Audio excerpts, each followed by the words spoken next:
مشہور امریکی scholar Joseph نائے کے مطابق سافٹ پاور وہ صلاحیت ہے جس کے ذریعے کوئی ریاست طاقت کے استعمال کی بجائے اپنی ثقافت، اقدار اور بیانیے کے ذریعے دوسروں کو مغلوب، متاثر اور قائل کرتی ہے۔ اس تھیوری کے مطابق اس جنگ میں گولہ بارود یا میزائل کا استعمال نہیں، بلکہ فلم، ڈرامہ، تعلیمی یا ثقافتی پروگرامز، فلاحی پروجیکٹس اور حتیٰ کہ بین المذاہب ہم آہنگی جیسے ناموں کے ذریعے بھی اپنے اہداف پورے کیے جاتے ہیں۔ عالمی سطح پر اس وقت اسی سافٹ پاور کا استعمال کرتے ہوئے مسلم ممالک سے اسرائیل کو تسلیم کروانے کے لیے کوششیں کی جا رہی ہیں، جن میں سے ایک کوشش ابراہیم اکارڈز بھی ہے، جس کو ابراہیمی معاہدہ بھی کہا جاتا ہے۔ مسلم ممالک کے تعلقات اسرائیل کے ساتھ استوار کروانے اور اسرائیل کو تسلیم کروانے کے لیے 2020 میں صہیونیوں کی پشت پناہی میں ابراہیم اکارڈز پیش کیا گیا۔ بظاہر اس ابراہیمی معاہدے کے مطابق ابراہیمی مذاہب کے پیروکار یعنی مسلمان، یہودی اور مسیحی اس ابراہیمی معاہدے کا حصہ بن کر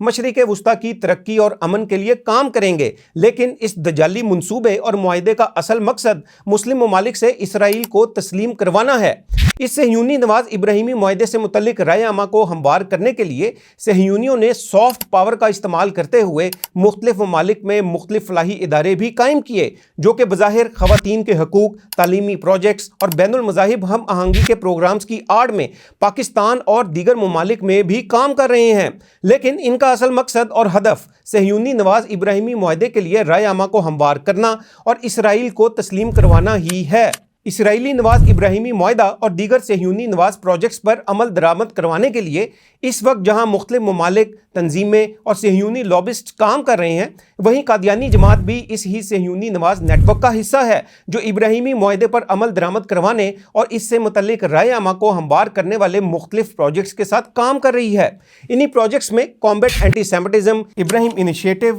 ابراہیم ری یونین اور دی ابراہیم برج وغیرہ شامل ہیں۔ 8 دسمبر 2025 کو بھی قادیانی جماعت اسرائیل کے مبلغ عماد الدین مصری نے دی ابراہیم برج نامی تنظیم کے تحت اسرائیل میں ہونے والے ایک ایسے ہی صہیونی نواز پروگرام میں شرکت کی، جو کہ ابراہیمی معاہدے کو پھیلانے اور صہیونیت کے مفادات کے تحفظ کے لیے سافٹ پاور کا استعمال کرتے ہوئے کام کرتا ہے، جس کی تصویر اس وقت آپ سکرین پر دیکھ بھی رہے ہیں۔ وقت کی اہم ضرورت ہے کہ ہم صہیونیوں اور ان کے سہولت کاروں، قادیانی جماعت وغیرہ کی جانب سے ہمارے پر مسلط کی گئی اس جنگ یعنی سافٹ پاور کو سمجھیں اور اس اسرائیلی نواز ابراہیم اکارڈز کی سختی سے تردید کریں، اور اس کے ساتھ ساتھ قادیانی جماعت سمیت اپنی آستینوں میں چھپے ان دیگر سانپوں کی بھی نشاندہی کریں جو اس ابراہیمی معاہدے نامی دجالی منصوبے کو پورا کرنے کے لیے ہمارے معاشرے میں سرگرم ہیں۔